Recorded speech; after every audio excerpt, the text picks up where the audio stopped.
Wabarakatuh. Perkenalkan, nama saya Nilam Santika Sari dari kelas 6E Prodi PGSD Fakultas Tarbiyah. Jadi pada kesempatan kali ini saya akan menjawab pertanyaan dari dosen pengampu mata kuliah pengembangan pembelajaran sains SD, yaitu Ibu Andri Afiani. Adapun pertanyaan yang akan saya jawab berkaitan dengan pendekatan pembelajaran sains, kemudian karakteristik materi IPA, kemudian yang ketiga modul pembelajaran IPA SD, yang keempat penggabungan model pembelajaran, dan yang terakhir adalah model pembelajaran yang efektif untuk mengembangkan kemampuan berpikir kritis siswa sekolah dasar. Baik, langsung saja saya akan menjawab pertanyaan yang pertama.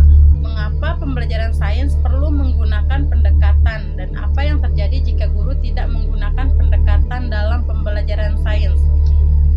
Menurut saya, pembelajaran sains perlu menggunakan pendekatan agar proses belajar menjadi lebih terarah, aktif, dan mudah dipahami siswa. Dengan pendekatan yang tepat, siswa tidak hanya menghafal materi, tetapi juga memahami konsep melalui pengamatan, percobaan, dan pengalaman langsung. Jika guru tidak menggunakan pendekatan dalam pembelajaran sains, maka pembelajaran akan cenderung monoton. Siswa cepat bosan, kurang aktif, dan tujuan pembelajaran sulit tercapai secara maksimal. Selanjutnya pertanyaan yang kedua, yakni materi IPA mempunyai 4 karakteristik, yaitu pengetahuan faktual, prosedural, konseptual, dan metakognitif. Dari keempat karakter tersebut, manakah menurut Anda yang paling sulit diukur dalam ujian tertulis? Jadi menurut saya, karakteristik yang paling sulit diukur dalam ujian tertulis adalah pengetahuan metakognitif. Hal ini karena metakognitif berkaitan dengan kemampuan siswa memahami cara berpikirnya sendiri, seperti merencanakan, memantau, dan mengevaluasi proses belajar.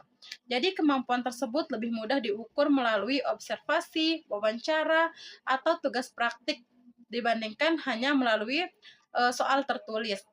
Kemudian pertanyaan yang ketiga, yakni komponen apa saja yang harus ada dalam modul pembelajaran IPA SD. Komponen yang harus ada dalam modul pembelajaran IPA SD antara lain yang pertama adalah identitas modul, kemudian tujuan pembelajaran, kemudian materi pembelajaran, kemudian kegiatan pembelajaran, metode atau model pembelajaran, media dan alat pembelajaran, latihan atau tugas, evaluasi, dan kunci jawaban. Jadi komponen tersebut penting agar pembelajaran menjadi sistematis dan mudah dipahami oleh siswa. Kemudian pertanyaan selanjutnya adalah deskripsikan bagaimana cara menggabungkan dua model pembelajaran dalam satu kali pertemuan dalam pembelajaran IPA.